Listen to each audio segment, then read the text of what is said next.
They laughed when the veteran bought a dying cabin with his last $15, until his dog uncovered something powerful enough to change everything. Ethan Cole had nothing left. No home, no family, no future. Just $15 in his pocket, and a German shepherd who refused to leave his side. When he spent that last money on a broken cabin deep in the Wyoming wilderness, people thought he had finally lost his mind. But they didn't see what his dog saw. They didn't hear what waited beneath the floor. And they definitely didn't know. Someone else was already searching for it. Before we begin, drop a comment and tell me, where are you watching from right now? The first thing Ethan Cole noticed was the silence, not the peaceful kind he used to crave after long nights overseas.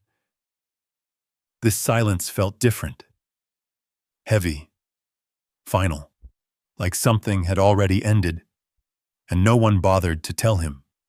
The hospital doors slid open behind him with a quiet hiss, and a gust of winter air cut through his thin jacket. Snow drifted sideways across the parking lot, carried by a wind that didn't care whether a man had anywhere to go.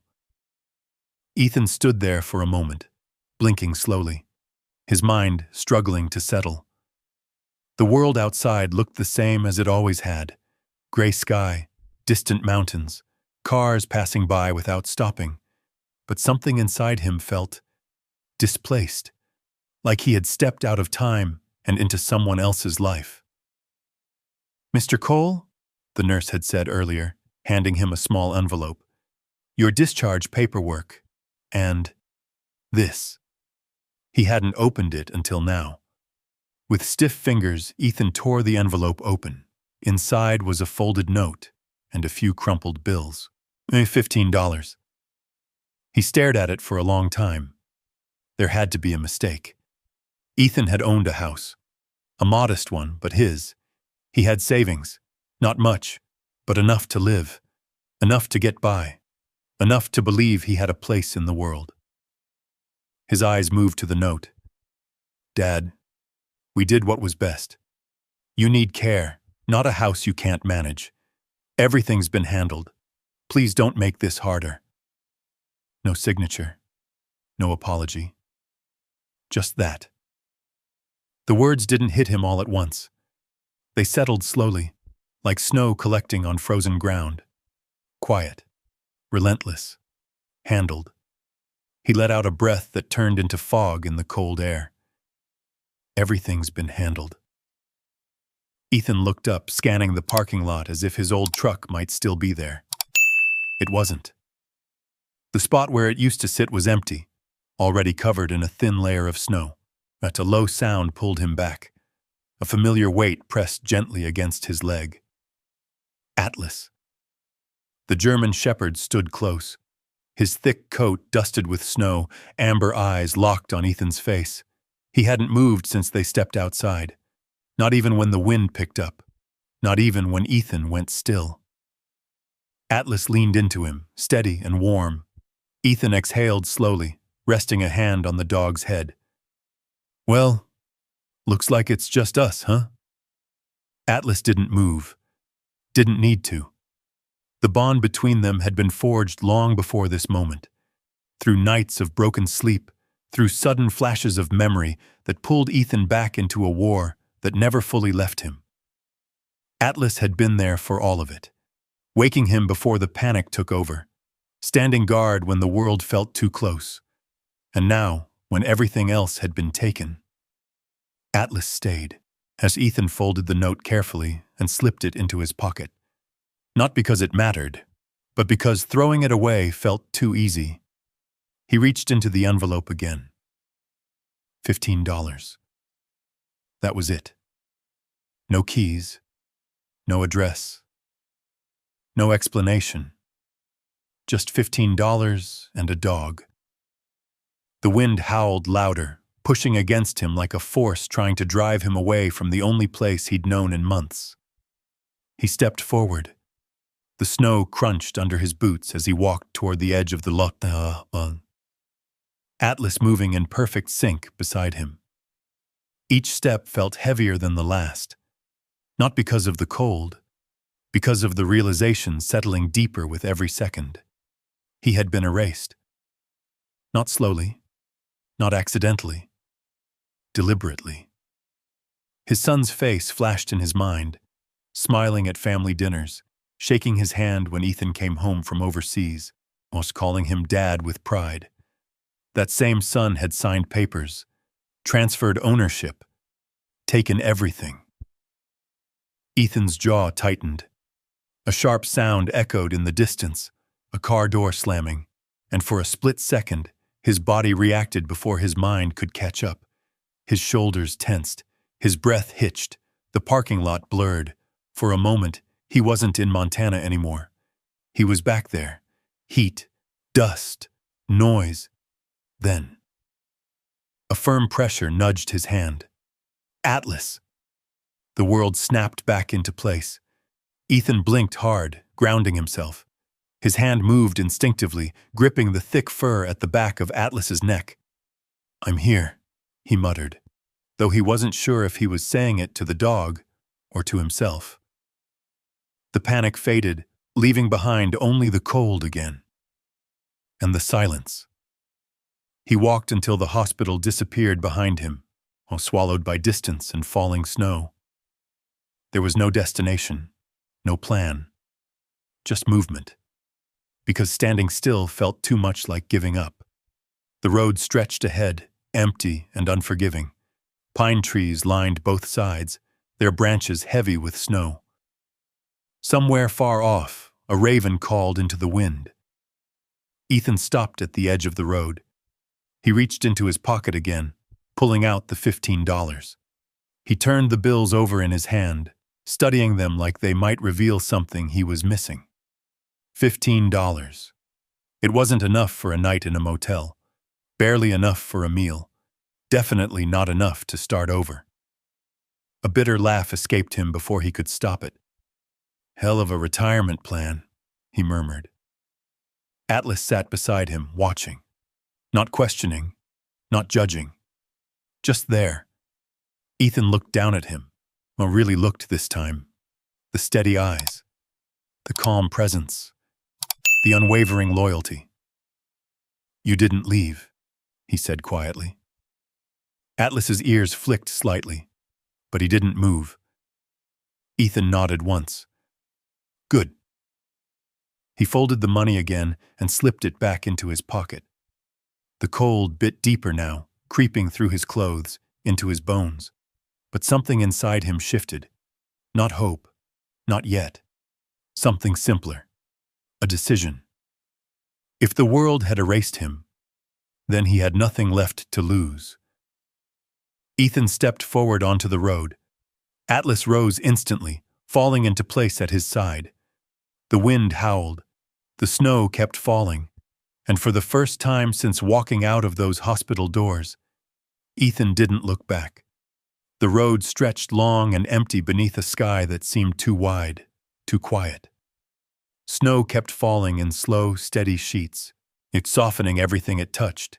Trees, fences, forgotten mailboxes leaning at odd angles. Ethan walked without knowing where he was going. Atlas stayed glued to his side, matching every step, every shift in pace like a shadow that refused to fade. Hours passed. The light dimmed.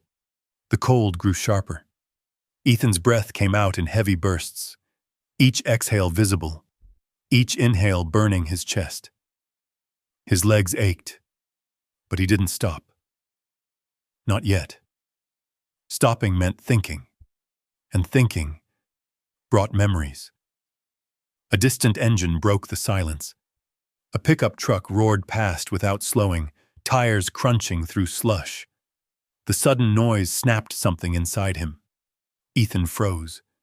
His heart slammed against his ribs. The road vanished. The snow vanished. In its place, heat, dust, smoke, a convoy, engines roaring. His radio chatter sharp and urgent. His hands tightened as if gripping something that wasn't there. "Stay alert!" The memory surged, pulling him under. Then, a firm shove against his hip. Atlas. The dog pressed into him harder this time, almost forcing him to shift his weight. A low, steady whine came from his throat. Not fear, but insistence. Ethan blinked rapidly, the illusion cracking. The road came back. The cold came back. He dragged in a breath, shaky but real. "I'm okay," he muttered, though his voice didn't sound convincing. Atlas didn't move away. He stayed there, grounded, solid, waiting. Ethan reached down, his fingers finding the thick fur along Atlas's neck. He held on longer than he needed to. "Yeah," he whispered. "You always know, don't you?" Atlas's tail flicked once. They kept walking. Well, by the time the last light faded behind the mountains, Ethan's steps had slowed. The cold had seeped deep into his bones, dulling everything. His thoughts, his senses, even the edge of his anger. A flicker of neon broke through the darkness ahead. A gas station. Small. Old. The kind of place that barely survived off passing traffic and locals who had nowhere else to go.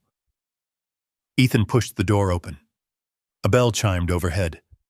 Warm air hit him like a wall, carrying the smell of coffee that had been sitting too long and something fried hours ago.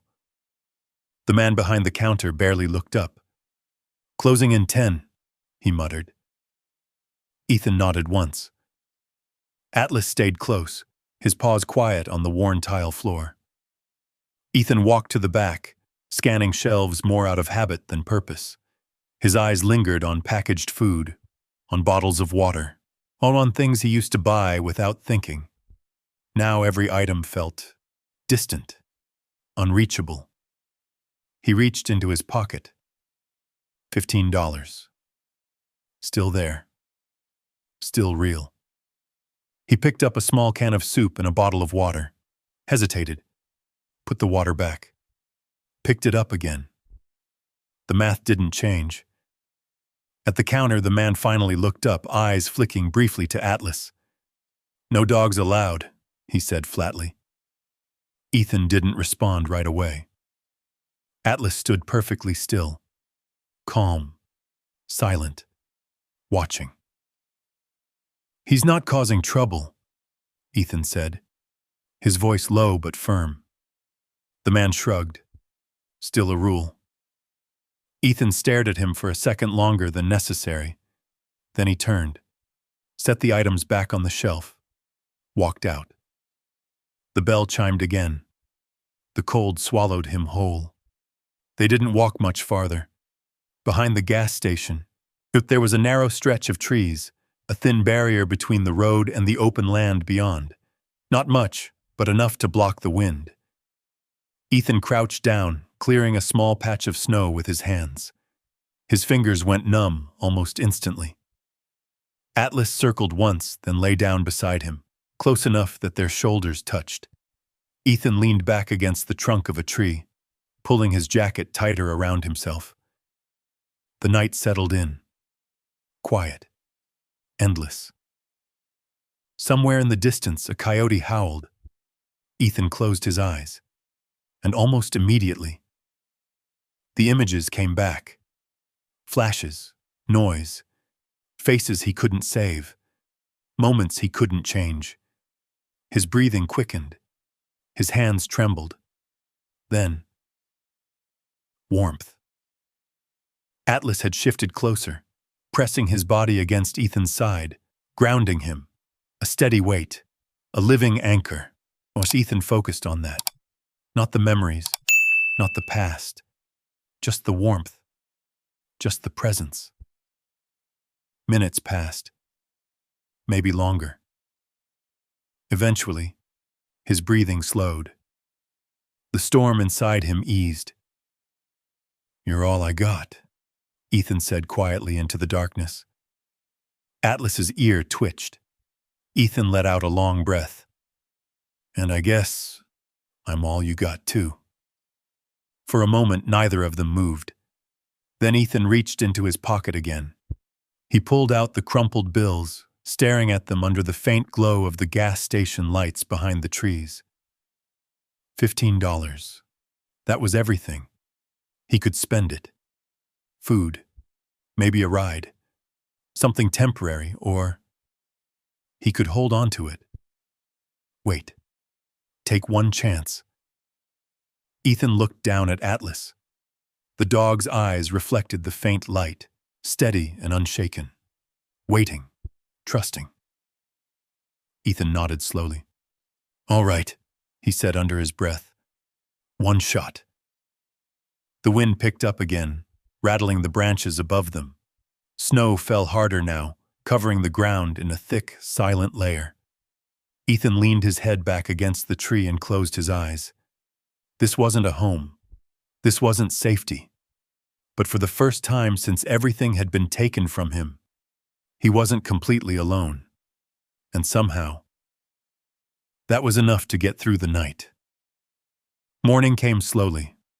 A pale gray light filtered through the trees, turning the snow into a dull sheet of white that stretched in every direction. The cold hadn't eased. If anything, it had settled deeper, heavier, like it intended to stay. Ethan opened his eyes. For a second, he didn't move. His body ached from sleeping against the tree, his joints stiff, his back tight. His fingers felt like wood, but he was still here, alive. Atlas lifted his head the moment Ethan stirred, watching him closely, as if checking, again, that he was still breathing. Ethan gave a small nod. I made it. Atlas's tail thumped once against the snow. Ethan pushed himself up slowly, brushing frost from his jacket. His legs protested, but they held. The world felt quieter in the morning, less hostile. Or maybe he was just too tired to feel it the same way. He stepped out from the thin line of trees and looked back toward the gas station. That's when he saw it. A faded banner stretched across the front of a nearby building, half covered in snow but still readable. County property auction. Today, 2 p.m. Ethan squinted at it. The words settled in his mind, slow at first, then sharper. Auction. He'd heard of those. Tax seizures. Abandoned properties. Places nobody wanted. Places people got rid of. Places that sometimes went cheap. Ethan's hand moved instinctively to his pocket. $15. His entire world. He stared at the banner longer than he meant to. This was a gamble, a stupid one. But then again, what wasn't? He let out a slow breath. One shot, he muttered. Atlas stood beside him, waiting. By early afternoon, Ethan stood at the edge of a small crowd, gathered inside a worn-down community hall. The room smelled like old wood and coffee. Men in jackets and boots filled most of the chairs. A few women scattered among them. Faces that belonged here. People who knew each other. Who nodded, laughed quietly, spoke in low voices about land and price and opportunity. Ethan didn't belong. He felt it the moment he stepped inside. And a few heads turned, eyes lingered, recognition flickered. Isn't that Cole? Heard he lost everything. Guy's not right in the head anymore. The whispers weren't quiet enough. They weren't meant to be. Ethan said nothing. Atlas walked at his side, calm, controlled, drawing just as much attention as Ethan himself. One man chuckled under his breath. Brought his dog to an auction. That's new. Another voice followed. Guess he thinks the dog's gonna bid for him. Laughter. Ethan kept walking. He found a seat in the back, sat down. Atlas settled beside him without a sound. At the front of the room, a man with a clipboard cleared his throat. All right, folks, let's get started. The auction moved quickly. Property after property, and numbers flew. Hands went up. Deals were made. Land, cabins, on old buildings. Each one snapped up for amounts Ethan didn't even bother calculating. Thousands. Tens of thousands. Numbers that didn't belong to him anymore. Ethan leaned back slightly, his eyes drifting. This had been a mistake. He knew it now. He didn't belong here, didn't have the money, didn't have the place. He was about to stand up, about to leave, when the auctioneer flipped the page. "Last listing of the day," he said. "Property located off Black Ridge Road. Old structure. Been vacant. Long time." A few people shifted. Some checked their phones. 2 acres, no utilities, structural damage, sold as is. A pause. The auctioneer looked around. Opening bid, 500. Silence. No hands. No interest. The man lowered his voice slightly. "All right. 300. Still nothing. On a chair creaked somewhere in the room. Someone coughed. 200? Nothing. The auctioneer sighed. "Folks, it's land. 2 acres. A voice from the side called out, amused. "Not if it's cursed." A ripple of laughter spread. "Fine," the auctioneer said. 100. Still silence. Ethan felt something shift inside him. A quiet pull. Not logic, not reason.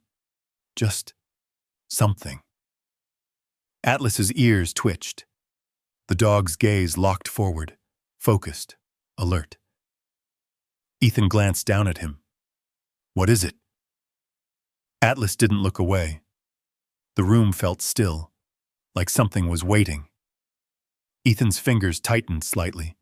His heart beat just a little faster. 50? The auctioneer tried. Nothing. The man shook his head. "All right, I'm authorized to go lower. We need this off the books. What will you give me?" Ethan didn't think, and his hand lifted. 15.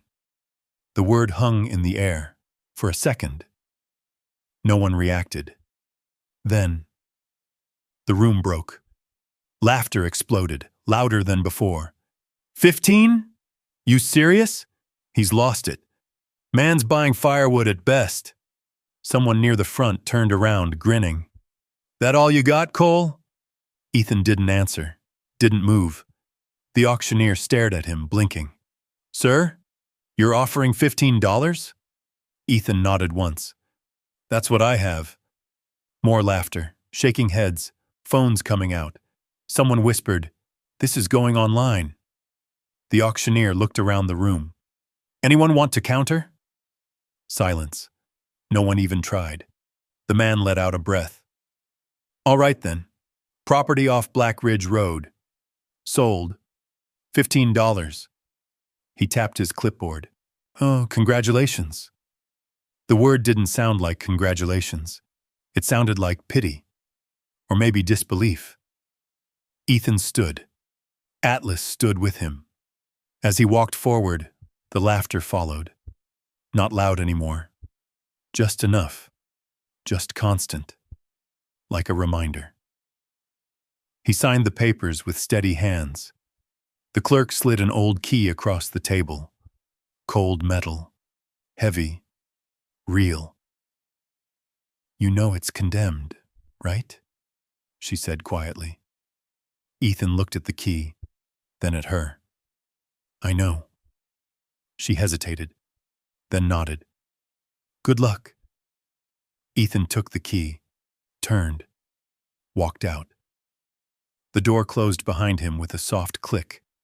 The laughter stayed inside. The cold waited outside. Atlas stepped forward beside him. Ethan tightened his grip on the key. $15 gone. Everything gone. And yet, for the first time since losing everything, he owned something again, even if it was nothing, or worse. Ethan looked out toward the road, toward the mountains in the distance. "Let's go see what we just bought," he said. Atlas didn't hesitate. Neither did he. The road to Black Ridge wasn't really a road. It started as cracked asphalt, then faded into gravel, and finally disappeared into a narrow trail carved between dense pines. Snow covered most of it, hiding potholes and uneven ground that made every step uncertain. Ethan walked in silence, Atlas stayed just ahead now, scanning, alert. The forest thickened the deeper they went. The wind died down beneath the canopy, but the quiet that replaced it felt heavier. Too still. Too watchful. Ethan adjusted his pace, eyes moving constantly. Old instincts.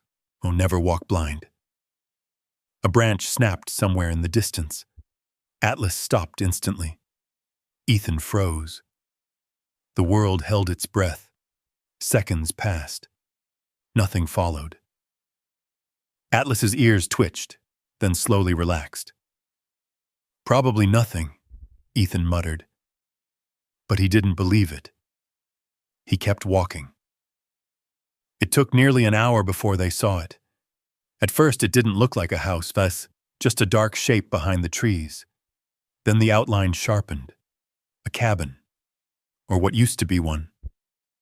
Ethan stopped. For a long moment he said nothing. The place looked wrong. The roof sagged in the middle, as if something heavy had pressed down on it for years. One side leaned slightly, not enough to collapse, but enough to warn that it might. The windows were shattered. Jagged edges of glass clung to the frames like broken teeth, while the front door hung crooked on rusted hinges, barely attached. Snow had crept inside, covering parts of the floor just beyond the entrance. The entire structure looked like it had been forgotten and left to rot. Atlas stepped forward first, carefully, slow. Ethan followed. Each step closer made the air feel colder. Not physically. Something else, something that settled under his skin. "You've got to be kidding me," he murmured. This wasn't a home. This was a ruin. A place people didn't fix. A place people avoided. A place... A sharp gust of wind slammed through the broken windows. The sound echoed inside the cabin like a distant explosion. Ethan's body reacted instantly. His breath caught. His shoulders tensed. The trees vanished. The snow vanished. Noise surged. Dust. Shouting. "Get down!" Ethan staggered back a step. Then, a deep bark cut through everything. Atlas. The sound grounded him, pulled him back. The cabin snapped back into focus. The broken walls. The cold air. The silence. Ethan blinked hard, dragging in a breath. "I'm here," he said under his breath. Atlas stood between him and the doorway now, protective, watching, waiting. Ethan nodded once.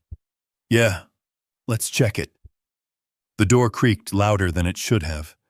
Every movement felt amplified inside the cabin. Ethan stepped in slowly, testing the floor with each step. It held. Barely.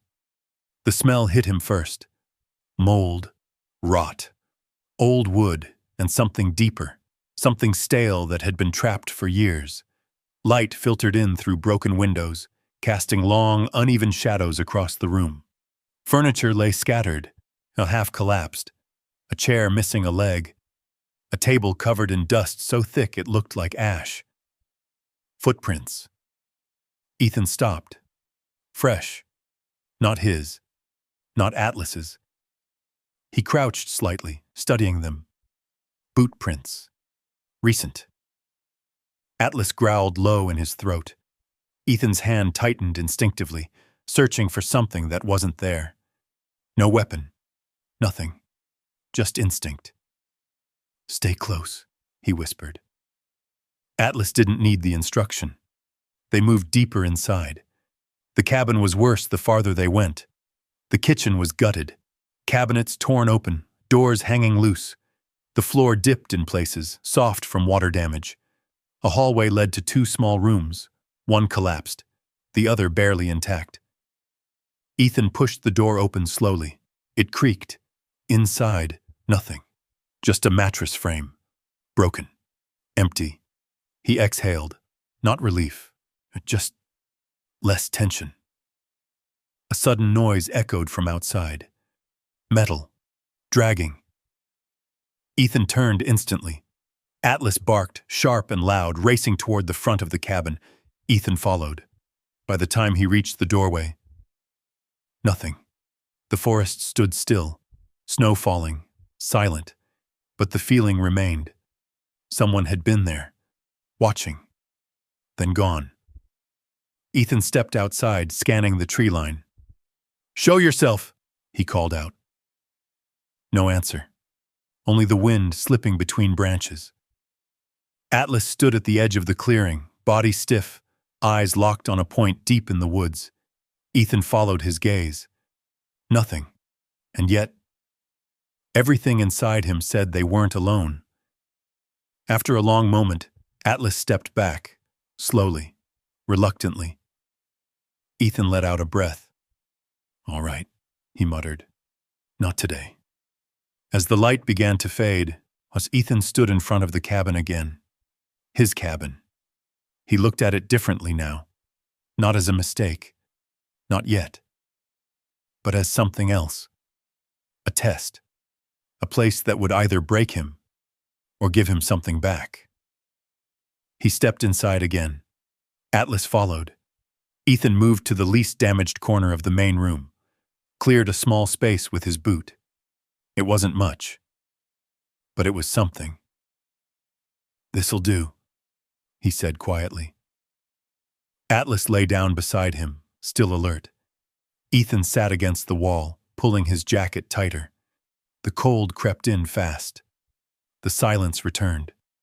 But it wasn't empty anymore. Not like before. Now, it felt like the cabin was listening, watching, waiting. Ethan closed his eyes for a moment. Just a moment. Then opened them again. No sleep yet. Not here. Not tonight. Outside, the wind picked up again. The broken cabin groaned under its weight. And somewhere in the distance, a faint sound echoed. Not the wind. Not an animal. Something else. Ethan didn't move. Atlas's ears rose slowly, both of them listening. The cabin had secrets, and for the first time, Ethan realized he might not be the only one who knew it. He didn't move. Neither did Atlas. The sound came again. Faint. A scrape. Then silence. Ethan's eyes locked on the doorway, his breathing slow, controlled. The kind of breathing that came from years of forcing panic down before it took control. Atlas stepped forward, placing himself between Ethan and the open entrance. A low growl rolled from deep in his chest. Ethan listened harder. Nothing. The forest went still again, as if whatever had made that sound had already slipped away. Minutes passed. Then more. But finally, Ethan let out a slow breath. "Could be an animal," he whispered. Atlas didn't relax. That was enough to keep Ethan on edge. He pushed himself to his feet. "No fire tonight," he muttered. "Not yet. Too visible. Too easy to track." Instead, he moved through the cabin carefully, checking every corner again, reinforcing what little sense of control he could build. The walls creaked with every gust of wind. The floor shifted slightly under his weight. The place felt like it could collapse if he made the wrong move. But it was shelter. Barely. And for now, it had to be enough. The night dragged on. Ethan didn't sleep. Every sound pulled at his nerves. The wind through broken boards sounded like whispers. The groan of wood echoed like distant thunder. More than once, and his mind tried to drag him back, to places he'd spent years trying to forget. Each time, Atlas pulled him out. A shift, a nudge, a quiet presence that reminded him where he was, that he wasn't there anymore, that he had made it out. Just barely, sometime before dawn, exhaustion finally won. Ethan's eyes closed, only for a moment. He woke to warmth, not much, but enough to notice. Sunlight pushed weakly through the broken windows, cutting thin lines across the floor. The storm had passed, leaving behind a stillness that felt almost peaceful. Almost. Atlas was already awake, watching. Always watching. Ethan pushed himself up slowly, his muscles protesting every movement. "Still here," he muttered. Atlas stood, stretching briefly before moving toward the door. Ethan followed. Outside, the world looked different. The snow had settled, covering everything in a clean, untouched layer. The trees stood silent, their branches heavy but still. No tracks. Not fresh ones, anyway. Whatever had been out there last night had moved on. Or was waiting. Ethan didn't dwell on it. Not now. He had something more immediate to deal with. Survival.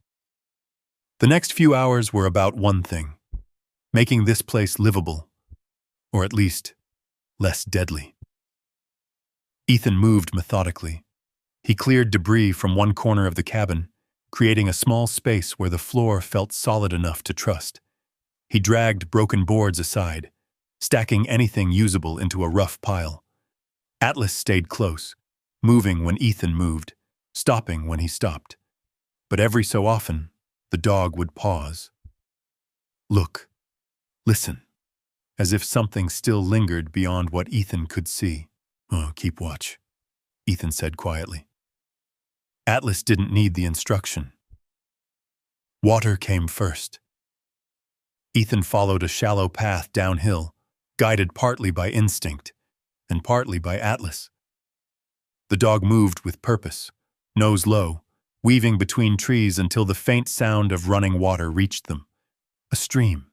Thin, cold, but clean. Ethan knelt, cupping his hands, letting the icy water run through his fingers before bringing it to his lips. It burned. But it was life. Atlas drank beside him, steady and calm. Ethan leaned back slightly, staring at the water. "All right," he said. "We can work with this." Food was harder. There wasn't much. Ethan searched the cabin again, more thoroughly this time. In one of the back corners, beneath a collapsed shelf, he found something.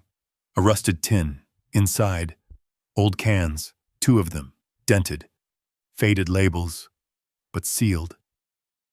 Ethan turned one over in his hand. "Still good?" he muttered. There was only one way to find out. He set them aside. For later. By afternoon, the cold had started creeping back in. The sun gave no real warmth. Ethan stood in the center of the cabin, looking around. It was still a wreck, still broken, still barely standing. But it was changing. Slowly, piece by piece, and for the first time, it didn't feel like a grave. It felt like something he could fight for. The first fire came just before sunset. Ethan built it small, careful. Using dry wood from inside the cabin, shielding it as best he could from the wind. The flame caught slowly, then grew. The warmth spread outward, weak but real. Ethan sat near it, holding one of the cans over the heat. Atlas lay beside him, close enough to feel the warmth, but still facing the door. Guarding. Always guarding. Ethan watched the flame flicker, listened to the quiet crackle, felt something shift inside him. Not comfort. Not yet. But steadiness. He wasn't running anymore. He wasn't drifting. He was here. Fighting. Living. Because of this place, because of that dog. A sudden sound broke the moment. A distant howl. Closer this time. Atlas was on his feet instantly. Ethan turned. The forest beyond the doorway darkened as the last light faded. Another sound followed. Movement. Something circling.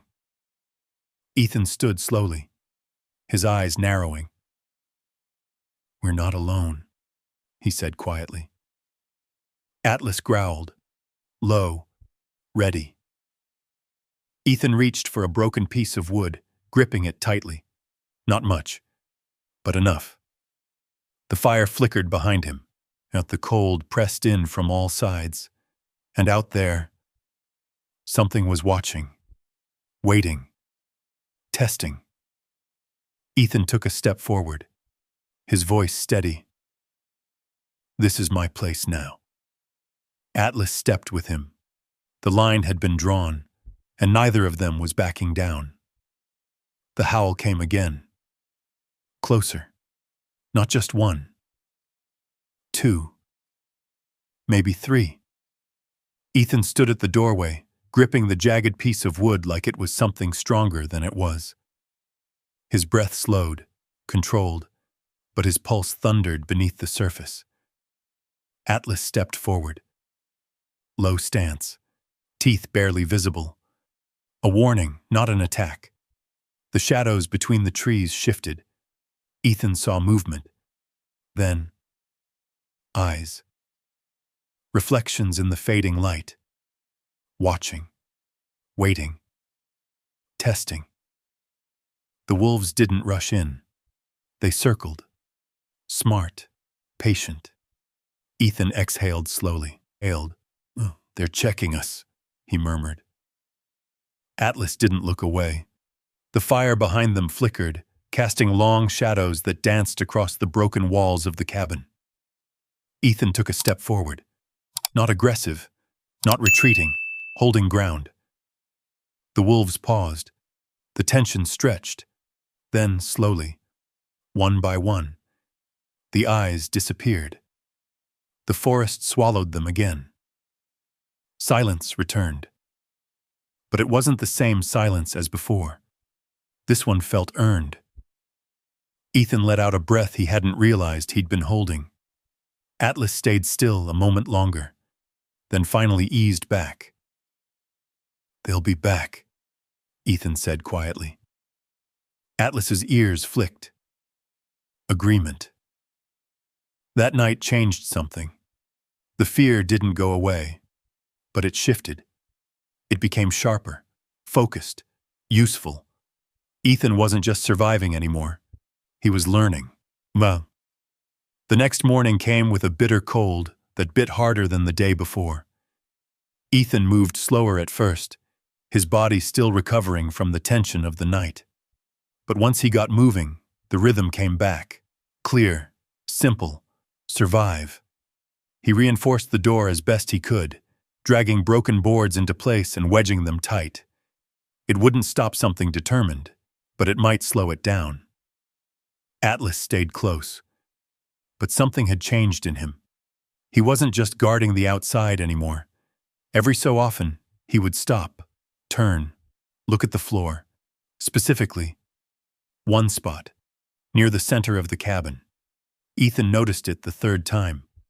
"Something there?" he asked. Atlas didn't bark, didn't dig, just stood over the spot. Still, focused. Ethan frowned slightly.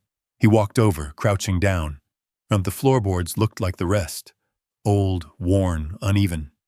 But then he saw it, a faint line, not a crack, too straight, too deliberate. He ran his hand across it. Dust shifted. The line became clearer, a square, small, subtle, hidden. Ethan leaned back slightly. "All right," he muttered. Atlas stepped closer, closer than before. His nose hovered just above the wood. A soft, low sound came from his throat. Not a growl, something else. Recognition. Ethan's eyes narrowed. "You've been watching this spot since yesterday." Atlas didn't move, didn't blink. Ethan exhaled slowly. "All right," he said. "Let's see what you found." It wasn't easy. The wood had settled over time, warped and tight. Ethan used a piece of metal he'd found earlier, wedging it into the edge of the seam. Pushed. Nothing. He adjusted. Pushed again. The wood creaked. Atlas stepped back slightly, but his eyes never left the spot. Ethan gritted his teeth, putting more weight into it. Come on! The board shifted, just a fraction. Enough. Ethan repositioned, prying harder this time. The wood gave. A sharp crack echoed through the cabin. The panel lifted slightly. Ethan froze, listening. Nothing outside. No movement. Just the cabin. Just the wind. He looked down again. Then slowly, carefully, he pulled the panel up. Dust fell into the darkness below. A hollow space opened beneath the floor. Cold air rose from it, different from the cold outside. Older, still. Ethan leaned forward, peering inside. Dark. Too dark to see anything clearly. Atlas stepped forward again, closer than before. Then, he did something Ethan hadn't seen before. Oh, he whined, soft, low. Not fear, not pain. Something else. Ethan turned slightly. What is it? Atlas looked at him, then back at the opening, then back at him again, as if saying, "This matters." Ethan swallowed. His pulse picked up, slowly, carefully. He reached down, feeling along the edge. There were steps, wooden, old, leading down. He sat back on his heels, staring at the opening. Hidden, he whispered. The word felt heavy, intentional, not random, not accidental. Someone had built this. Someone had hidden it. Atlas let out another low sound. Urgent now. Ethan nodded once. All right. He stood up, looked around the cabin, then back at the opening. Whatever was down there, it had been waiting a long time, and somehow, Atlas had found it. Ethan grabbed a piece of wood from the fire, as the end still glowing faintly. Not much light, but enough. He stepped toward the opening. Atlas stayed right beside him. As always, Ethan paused at the edge, took one breath, then another, and for the first time since arriving at the cabin, he felt something different. Not fear, not anger. Something else, something deeper, curiosity, and the sense that whatever waited below was about to change everything. Ethan lowered himself carefully onto the first step. The wood creaked beneath his weight, old but still holding. The faint glow from the burning stick in his hand barely pushed back the darkness, casting uneven shadows along the narrow shaft. Atlas didn't hesitate. He moved down right beside him, close enough that Ethan could feel the warmth of his body against his leg. Easy, Ethan whispered, much more to himself than the dog. Each step felt like a decision, not just downward, but deeper, into something unknown. The air changed as they descended, colder, stiller, heavy with time, the kind of air that hadn't moved in years, maybe decades. Ethan's boots touched solid ground. He paused, listening. Nothing. No wind. No animals. No outside world. Just silence. He lifted the burning wood higher. The space around them slowly revealed itself. A room. Not large, but deliberate. The walls were reinforced with old timber, aged but carefully placed. The ceiling was low enough that Ethan had to slightly hunch his shoulders. This wasn't a natural hollow. This had been built. Atlas stepped forward first. His nose moved quickly, scanning the space. Ethan followed. The light flickered across objects, shapes, forms, but then details. A metal shelf, dust-covered crates, a small table in the corner. Everything coated in a thick layer of time. Ethan's breathing slowed. Someone lived down here, he said quietly. Or hid. He stepped closer to the table. There were papers, stacks of them, yellowed, fragile. He reached out, brushing off a layer of dust. The top page revealed itself slowly. typed text. Old. Military formatting. Ethan froze. His eyes scanned the first few lines.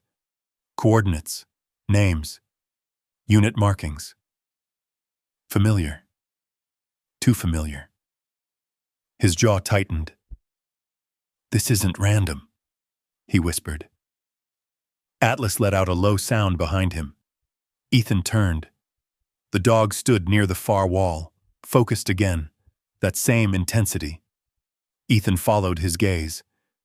A large metal object sat half buried beneath debris, rectangular, heavy, locked, a safe, and Ethan stared at it, then back at the papers, then back at the safe. "This place," he muttered. His pulse picked up, not from fear this time, from realization. He moved toward it slowly, each step careful, measured. Atlas stayed close, watching everything. Ethan crouched in front of the safe, ran his hand across its surface. Cold. Solid. Still intact. He checked the front. No obvious damage. Still sealed. "Whatever's inside," he said quietly. "They didn't want it found." Atlas shifted slightly, restless. Ethan looked back at the papers again, picked up a small stack, flipped through them carefully. Maps, property lines, land boundaries, dozens of them, all centered around this location. The cabin, the forest, miles of it. Ethan's brow furrowed. "This isn't just a bunker." He looked around again, really looked this time. The layout, the structure, the supplies. Everything pointed to one thing: preparation, planning. Someone had built this to last, to hide something important, or protect it. Atlas suddenly moved, fast, toward the stairs. Ethan turned sharply. "What is it?" Atlas growled. Low, deep, different this time. Not curiosity, not alertness. Danger. Ethan's body reacted instantly, years of training snapping back into place. He blew out the small flame in his hand. Darkness swallowed the room, total, absolute. He held still, listened. Above them, a sound, faint, but unmistakable. Footsteps, not animals, too heavy, too controlled, human. Ethan's heart pounded, slow, strong, focused. Someone was inside the cabin. Atlas stayed at the base of the stairs, silent now, silent, and every muscle tense, waiting. Ethan moved closer, careful, one step at a time. The darkness wrapped around them as they climbed. Each creak of the wood felt louder than it should. Ethan stopped just below the opening, listened. The footsteps moved again. Closer. A pause. Then, a shift. As if someone was searching. Ethan's grip tightened. He leaned slightly to the side, just enough to see the edge of the floor above. A shadow passed across the opening. Ethan froze, not breathing, not moving. The shadow lingered, then moved again. A drawer being opened, wood scraping, boots stepping, heavy, deliberate. Atlas let out the faintest sound, barely audible. Ethan placed a hand gently on his back. Still, wait. Seconds stretched. Then, the footsteps stopped. Silence. Long. Uncomfortable. Then finally, movement. Toward the door. The wood creaked. The cold air shifted. And then, nothing. Ethan waited longer. A full minute. 2. Only when the silence felt real did he move.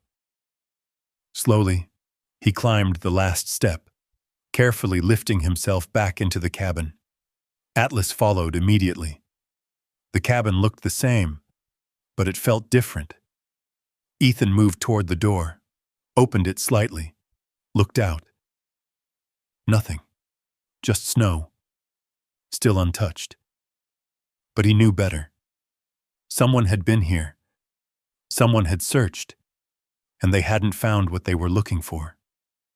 Yet.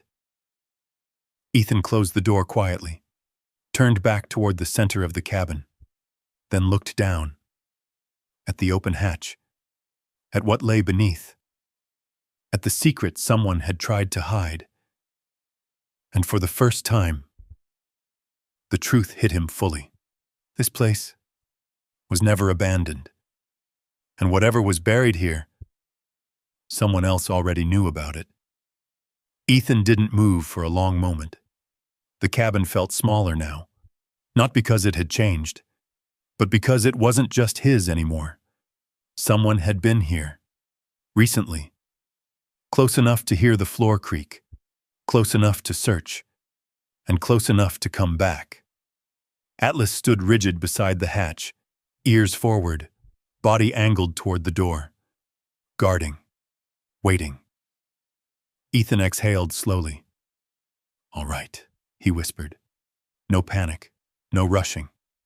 That was how mistakes happened. Instead, he moved with purpose.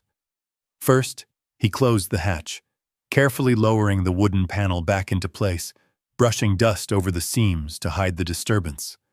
Not perfect, but enough to delay suspicion. Then he stood, scanning the cabin. Oh, every detail mattered now. Every shift, every mark. Near the door, there it was, a footprint. Faint, pressed into the thin layer of snow that had been tracked in. Too large for Ethan, too fresh to ignore.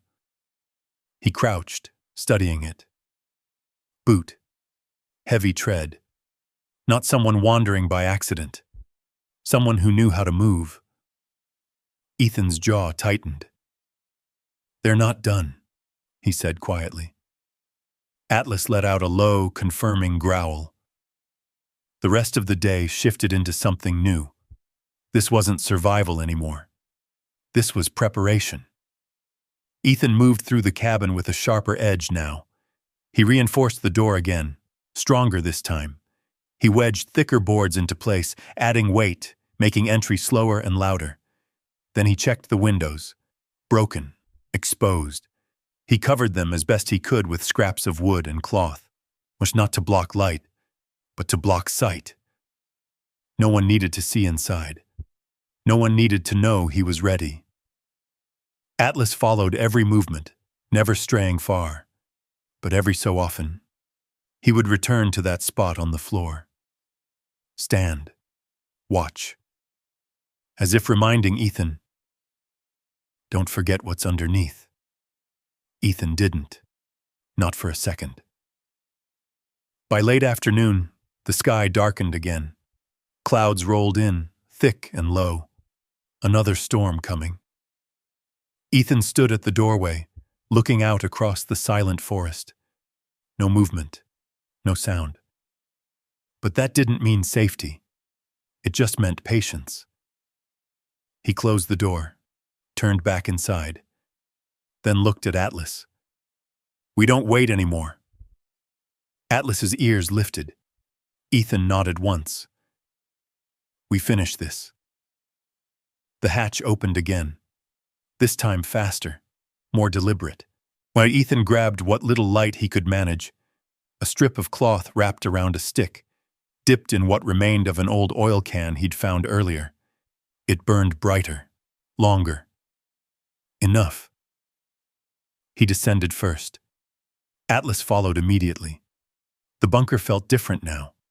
Not just hidden, but alive. As if being seen again had woken something.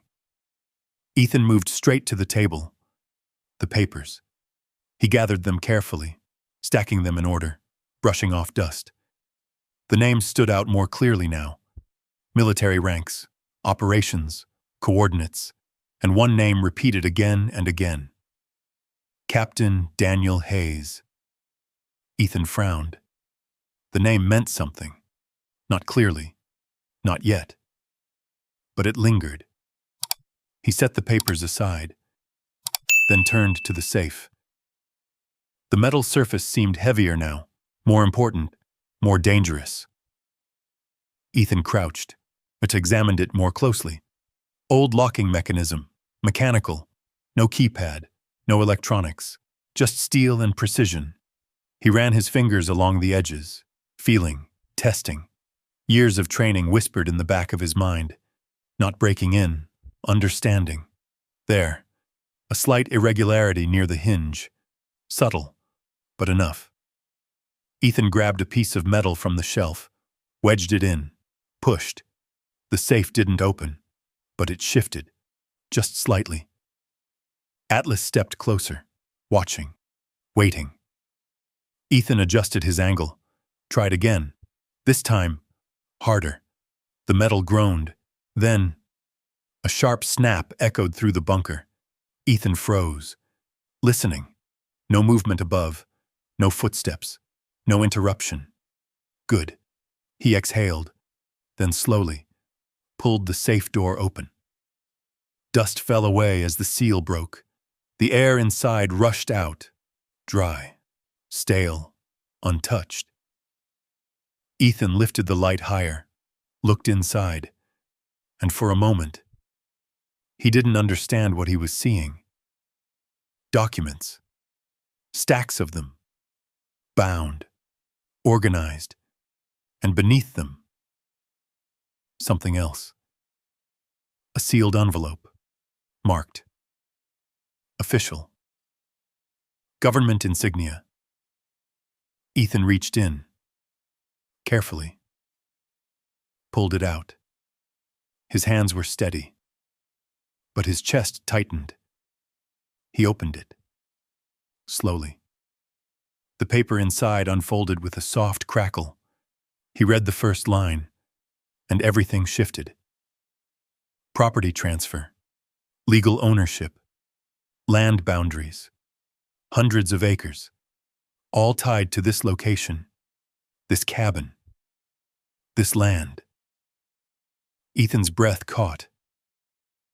This can't be right. He read further. The name listed as the rightful claimant was not Captain Hayes. It wasn't any name he recognized. But the conditions were clear. As if the original holder was declared missing or deceased, ownership transferred, but only under one requirement. Proof. Proof stored within the bunker. Ethan looked back at the stacks, at the maps, at the files, at everything hidden here. This isn't just land, he whispered. It's evidence. Atlas shifted suddenly, a sharp movement. Ethan turned. The dog was staring toward the stairs again, body tense, ears locked forward. Ethan's heart dropped. Not again. Not now. Then, a sound. Above. Faint, but unmistakable. The cabin door. Opening. Ethan moved instantly, grabbing the documents, stuffing them into his jacket. He looked at Atlas. No words needed. They moved, fast, silent, up the stairs. Ethan stopped just below the hatch again. Listened. Voices, low, two of them, one closer, one near the door. Oh, told you someone's been here. Doesn't matter. Find it. Ethan's blood ran cold. They knew. Not everything, but enough. Atlas's muscles tensed. Ready. Ethan placed a hand on him again. Wait. Not yet. Above them, footsteps moved across the cabin. Closer. Toward the center. Toward the hatch. The wood creaked. Right above them. Ethan's grip tightened. Every second stretched. Every breath measured. Then, a pause. Nothing here. Another voice. Check again. A boot stepped directly over the hatch. Ethan didn't move, didn't breathe, didn't blink. Atlas stayed perfectly still. The moment hung, fragile then. The weight shifted. Footsteps moved away, toward the door. "We'll come back." "Yeah. He's out here somewhere." The door creaked open again. Cold air rushed in, then closed. Silence, as Ethan waited. Longer this time. Long enough to be sure. Then finally, he moved, slowly lifting himself back into the cabin. Atlas followed. The room looked untouched, but it wasn't. Not anymore.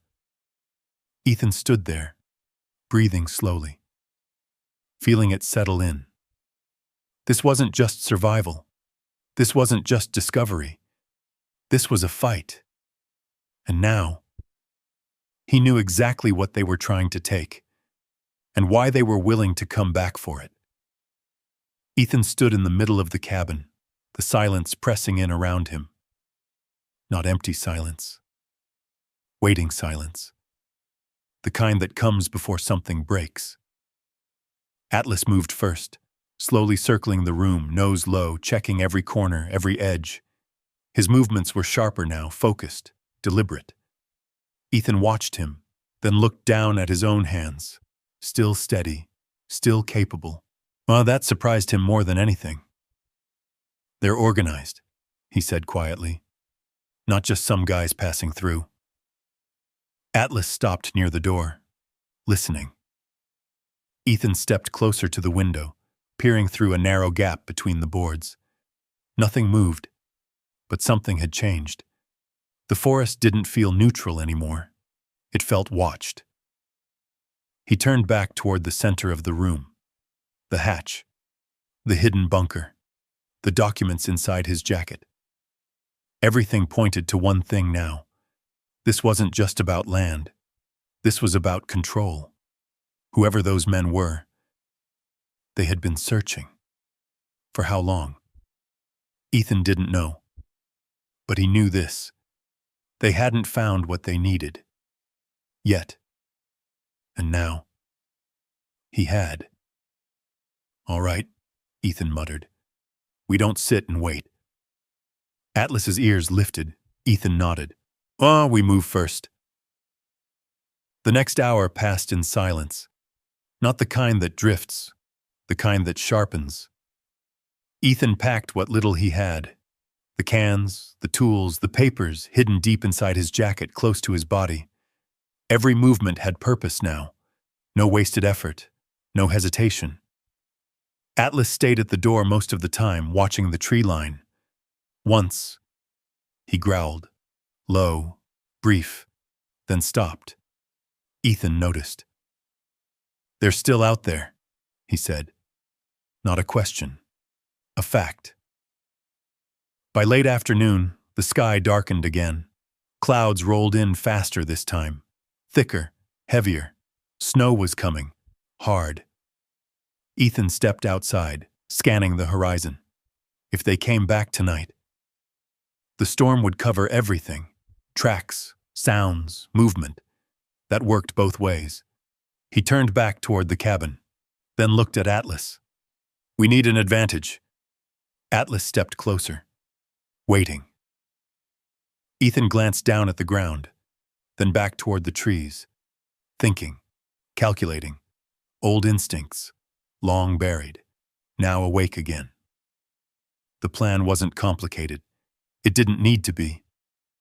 Ethan worked quickly, dragging branches and broken wood into position around the cabin. Not to hide it, to control it, to shape how someone would approach. He cleared one narrow path leading to the door, left everything else uneven, difficult, noisy. If someone came, they'd have to choose, and that choice would cost them. Atlas watched every step, learning, adapting. By the time Ethan finished, the light was fading. The first flakes of snow began to fall. Slow, quiet. but steady. Inside, the fire burned low. Ethan kept it that way, enough to survive, but not enough to be seen from a distance. He sat near it, back against the wall, eyes on the door. Atlas lay beside him, but not resting. Waiting. Always waiting. Minutes passed, then hours. The storm picked up. Wind pressed against the cabin, rattling the boards, howling through the cracks. Ethan's mind flickered. Brief flashes. Sounds that weren't there. Echoes from somewhere else. But this time, he didn't lose control. He focused. On the fire. On the cabin. On the dog beside him. On the present. Atlas shifted slightly, pressing closer, grounding him, keeping him here. Then, a sound, different from the wind, subtle, but real. Ethan's eyes snapped open. Atlas was already up, silent, alert. The sound came again. A step, careful, outside. Ethan didn't move, didn't speak. The fire flickered, and the storm howled, and beneath it, movement. Closer now. Another step, then another. They were trying to be quiet. But the branches, the uneven ground, it betrayed them. Ethan's trap. Working. Atlas let out the faintest growl. Ethan raised a hand slightly. Wait. The steps stopped. Right outside the door, a shadow passed across the gap. Then, a voice. Low, muffled by the storm. He's in there. Ethan's grip tightened around the piece of wood in his hand. Atlas stepped forward, positioned, ready. The handle shifted, slowly, testing. The door didn't move. Blocked. The voice again. Something's wrong. Another voice. Force it. Ethan stood. Silent. Still. Every muscle locked. The pressure on the door increased. Wood creaked. Strained. Then. Stopped. A pause. Long. Heavy. Then. Footsteps. Moving away. Circling. Looking for another way in. Ethan's jaw tightened. They're not leaving, he whispered. Atlas's growl deepened. Low, controlled. The storm roared louder. Snow slammed against the cabin. Visibility outside dropped to nothing. And in that chaos, the real threat moved unseen. Ethan turned his head slightly, listening, tracking. Then, a sudden crash. From the side of the cabin, wood splintering, Atlas lunged. Ethan moved with him. No hesitation, no fear, only action. The wall shook again. A board cracked, cold air burst through, and in that instant, Ethan understood. This wasn't a warning anymore. This was the moment, and they had come prepared to take everything from him. The second strike hit harder. Wood splintered along the side wall. A sharp crack cutting through the storm as a plank bent inward under force. Cold air surged into the cabin. Snow followed. Atlas lunged forward, barking now. Loud, explosive, a warning that filled the space. Ethan moved with him, fast, focused, no hesitation. He grabbed a heavier board from the pile near the fire and positioned himself beside the weakened Mao. Back! A voice shouted from outside. Another strike came. The wood gave a little more. Not enough to break through, but enough to show intent. They weren't testing anymore.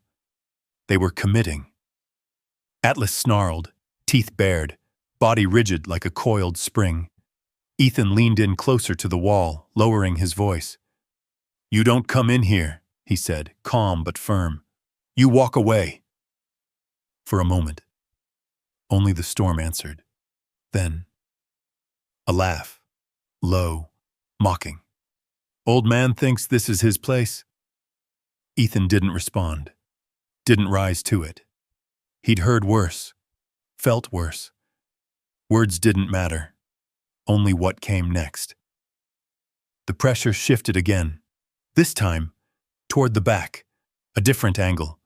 Ethan turned his head slightly, tracking. They're splitting, he whispered.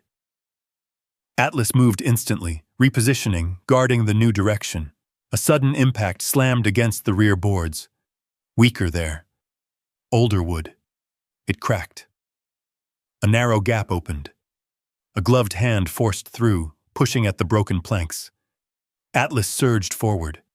Not reckless. Precise. His bark exploded again, inches from the intrusion. The hand withdrew instantly. "Watch it!" someone snapped outside. Ethan stepped forward, placing himself between Atlas and the breach. "Hold," he said quietly. Atlas froze, obeying. But the tension in him didn't fade. It sharpened. The storm intensified. Wind howled louder, shaking the entire structure. Snow blasted against the walls, masking sound, distorting direction. For a moment, everything blurred. Inside, outside, danger everywhere. Then, a new sound, different, closer. The door. Ethan turned. Too late. The reinforced boards shifted under sudden force. Once, twice. Then, a loud crack. One of the supports snapped. The door buckled inward. Atlas launched. Ethan moved with him. The door burst open halfway, held only by what remained of the barricade. A figure pushed through, half inside, struggling, forcing space. Atlas hit first, not a wild attack, a controlled, explosive force, enough to drive the intruder backward. The man stumbled, it losing balance as snow and wind poured in around him. "Get him off!" the man shouted. Ethan stepped forward, slamming the broken board down against the door frame, forcing the opening smaller again. "Out," Ethan said, voice low and steady. The man outside hesitated. Just for a second. That was enough. Ethan pushed harder. The door slammed shut. Atlas stood in front of it, chest heaving, eyes locked on the barrier. Another hit came, but weaker, less certain. "They're not getting in easy," Ethan muttered. Atlas growled. Agreement. Minutes passed, then more. The storm roared. The cabin held. Barely, but it held.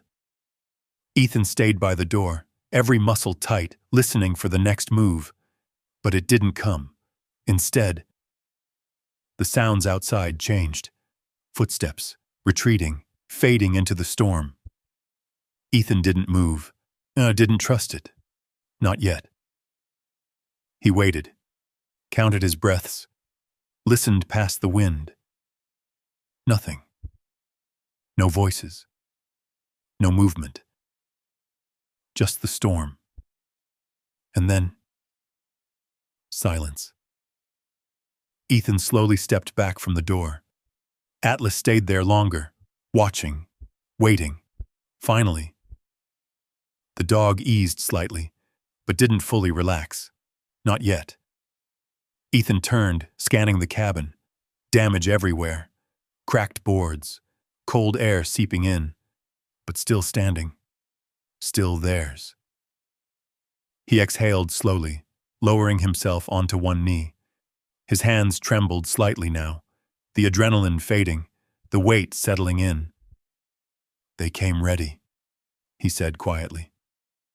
Atlas walked over, pressing his head against Ethan's shoulder, grounding him again, keeping him here. Ethan placed a hand on his neck. "You held the line." Atlas stayed close, silent, steady. After a long moment, Ethan stood again, moved to the broken section of the wall, checked the damage. Not good, but repairable. For now. He reinforced it as best he could, using what remained of the wood inside. Temporary. Fragile.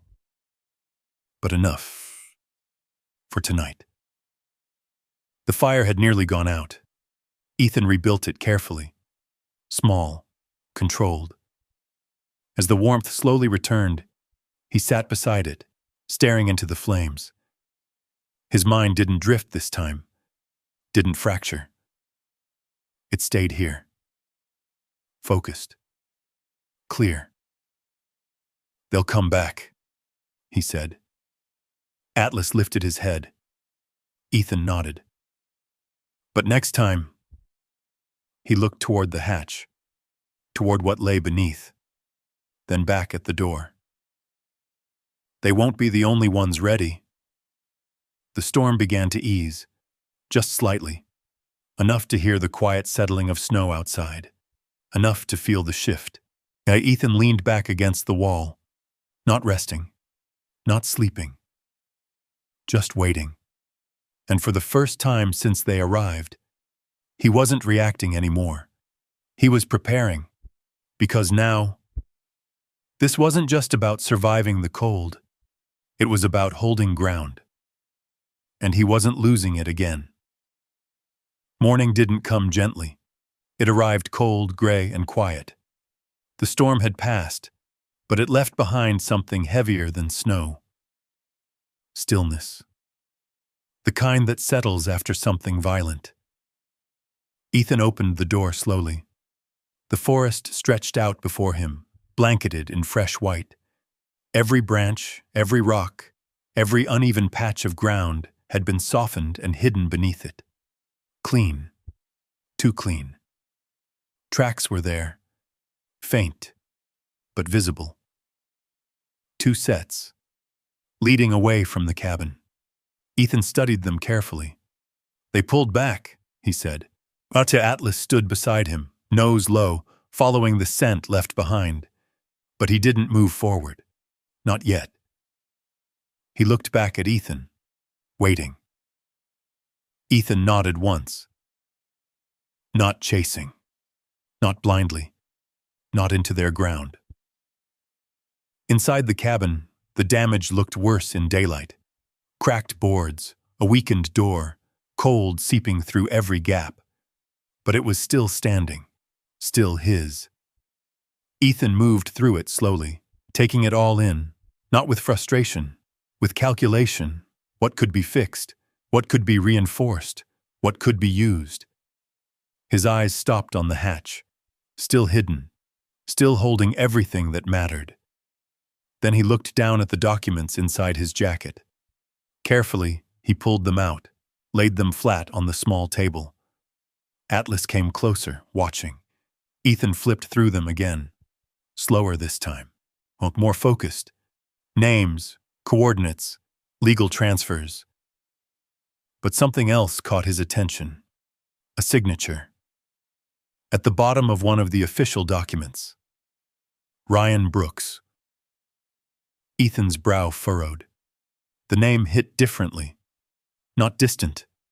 Not unfamiliar. He leaned back slightly. "Brooks," he muttered. Then it clicked.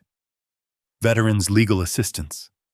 A man who used to represent soldiers who got buried in paperwork and forgotten by the system. Ethan had heard the name years ago, never met him. But the reputation was there. Honest. Relentless. Didn't back down. Ethan looked at Atlas. "That's our way out." Atlas tilted his head slightly. Ethan nodded. "If this is real, if all this holds up," he tapped the papers lightly, "then we don't fight this alone." But getting there wouldn't be simple. Ethan stepped back outside, scanning the horizon again. The nearest town was miles away. Rough terrain, unpredictable weather. And now, people who didn't want him to make it there. He exhaled slowly. "We move today." Atlas's ears lifted. Ready. Preparation came fast. Ethan packed light.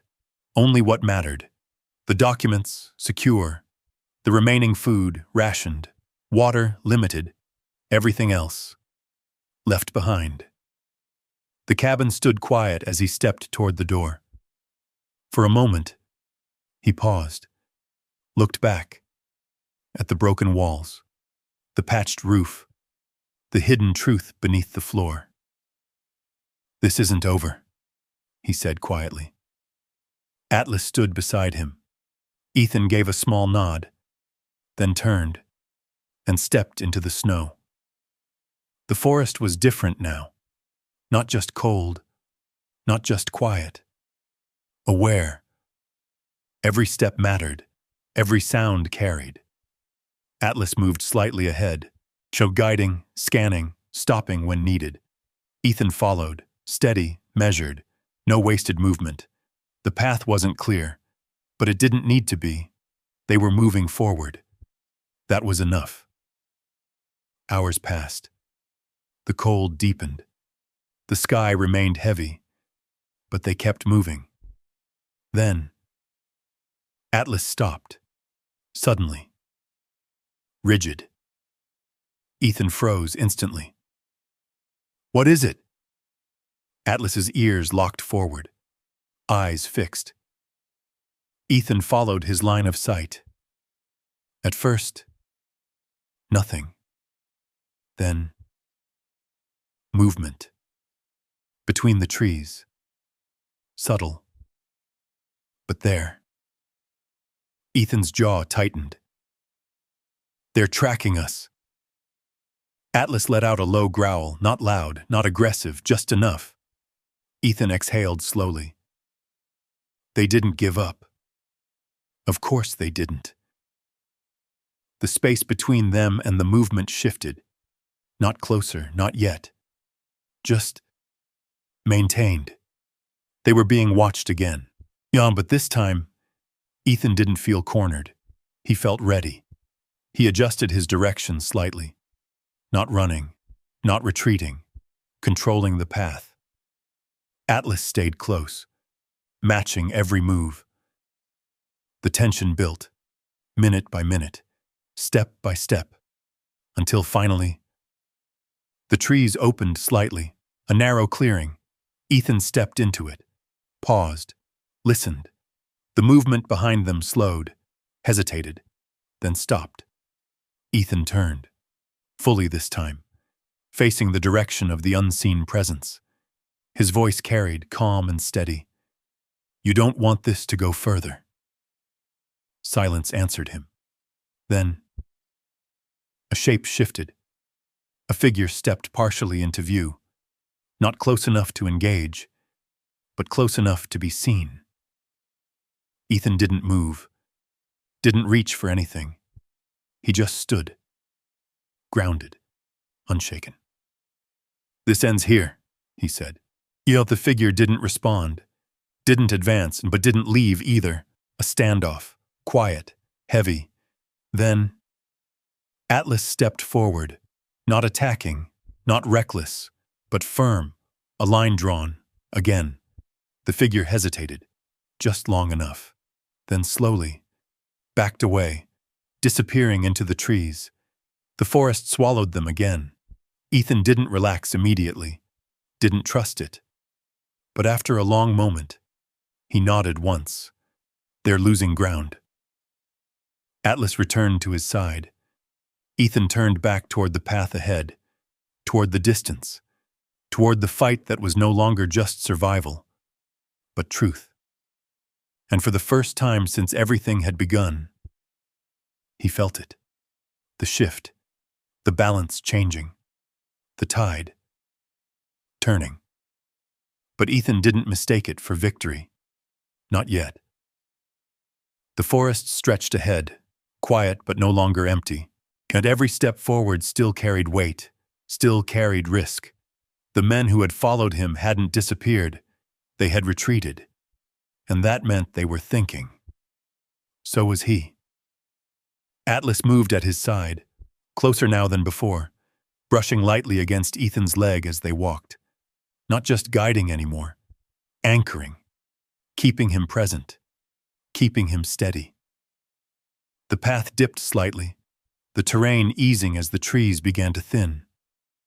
Ethan could see it now, a break in the forest ahead. A road. Old. Barely maintained. But real. Civilization. Or at least the edge of it. Ethan slowed. Not from exhaustion. From awareness. This was where things changed. Out here in the wilderness, it had been survival. Out there, it would become something else. Truth. Proof. Consequence. He reached into his jacket, pressing his hand against the documents. Still there. Still intact. Everything they had tried to take. Everything they had failed to find. Atlas stopped suddenly. Ethan froze. What is it? The dog's ears locked forward, body tense. Not fear. Recognition. Ethan followed his gaze. A vehicle. Parked just beyond the tree line. Dark. Still. Engine off. Someone was waiting. Ethan's jaw tightened. They're ahead of us. Atlas let out a low growl. Ethan exhaled slowly. No more running. He stepped forward, into the open. The man standing by the vehicle didn't move at first. Tall, heavy coat, hands visible, watching, not advancing, not retreating, different from the others. Ethan stopped a few yards away. Atlas stood at his side, alert but controlled. The man spoke first. You Ethan Cole? Ethan didn't answer immediately. He studied the man, measured him, then, depends who's asking. The man nodded slightly. Name's Ryan Brooks. Ethan's eyes narrowed. The name landed exactly where it needed to. Not suspicion, not trust. Something in between. Lawyer, the man added. Used to work with veterans. Ethan said nothing. Brooks reached slowly into his coat. Atlas tensed instantly. Brooks stopped. Careful. Then pulled out a folded document. Held it out, but didn't step closer. I've been looking for that file, he said. Ethan's voice stayed low. So have others. Brooks gave a small nod. Yeah, I know. A pause, then. They came to me first. Ethan's posture shifted, just slightly. Not relaxed, but focused. What did they want? To bury it, Brooks said simply. Same thing they've been trying to do for years. Ethan's grip tightened inside his jacket. And you didn't help them. Brooks shook his head. Not my job to erase the truth. Silence settled between them. Heavy. Measured. Atlas stepped half a pace forward. Not aggressive, but present. A reminder. Ethan reached into his jacket slowly. Pulled out the documents. Held them. Not offering. Not yet. You understand what this is? Ethan asked. Brooks nodded. Yeah. His voice stayed calm, but there was something underneath it. Respect. Land rights. Illegal seizure. Fraud. Enough to take down more than just a company. Ethan studied him. Long. Careful, then. He stepped forward. Just enough. And handed the documents over. Brooks took them. Gently. Like they mattered. Because they did. When he flipped through the first few pages, his expression didn't change much, but his eyes did. They really thought no one would find this, he muttered. Ethan glanced back toward the forest. They almost got away with it. Brooks closed the folder, looked back at Ethan. You didn't. Ethan didn't respond. Atlas leaned lightly against his leg. Grounding. Always grounding. Brooks took a breath. This isn't over, he said. But now it's not just you. Ethan nodded once. That was enough. The drive into town was quiet. Snow-lined roads, gray sky overhead. Atlas sat in the back, alert but calm. Ethan stared out the window, watching the world shift. From wilderness to structure, from isolation to consequence. His reflection stared back at him in the glass, older, worn, but not broken. Not anymore. Days passed, then weeks. The fight moved from the forest into rooms, offices, courts. Voices replaced silence. Documents replaced instinct. But the weight of it remained the same. Truth against resistance. And slowly, the resistance cracked. The settlement came quietly. No headlines, no celebration, just numbers. Land returned, compensation offered, control restored. Ethan didn't take all of it, didn't need to. He made one condition clear. The cabin stayed. The land around it stayed. Untouched. Unchanged. Brooks didn't question it. He understood. The first time Ethan returned, the forest felt different. Not safer. Not softer. Just honest. The cabin stood where he had left it. Weathered. Scarred. But standing. Atlas ran ahead this time. Not searching. Not guarding. Just moving freely. Ethan followed. Slower.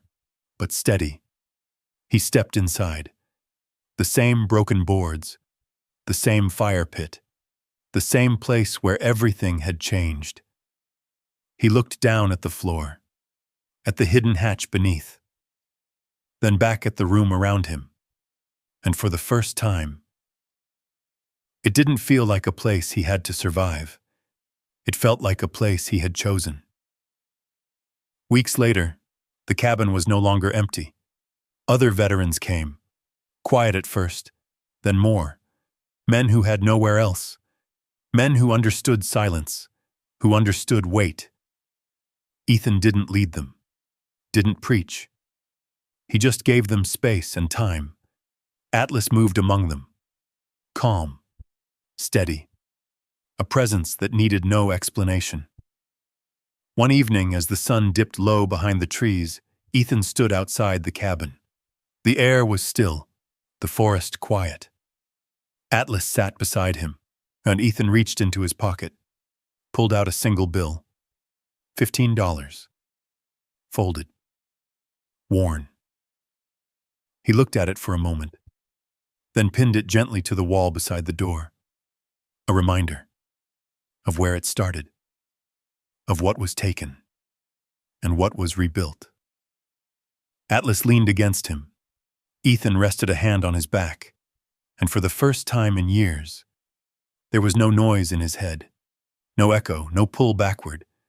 Just this moment, this place, this life. He exhaled slowly and looked out across the land. Not as something he had to fight for anymore, but as something he had finally come home to. If this story meant something to you, I want to hear from you. Just comment a simple 1 if you believe loyalty like Atlas still exists in this world, or comment 0 if you think stories like this are too rare today. Now, and tell me, where are you watching from right now? Your comment might be seen by someone who needs this story just as much as you did. If you want more stories about courage, loyalty, and second chances, make sure you subscribe and stay with us, because the next story might hit even closer to home.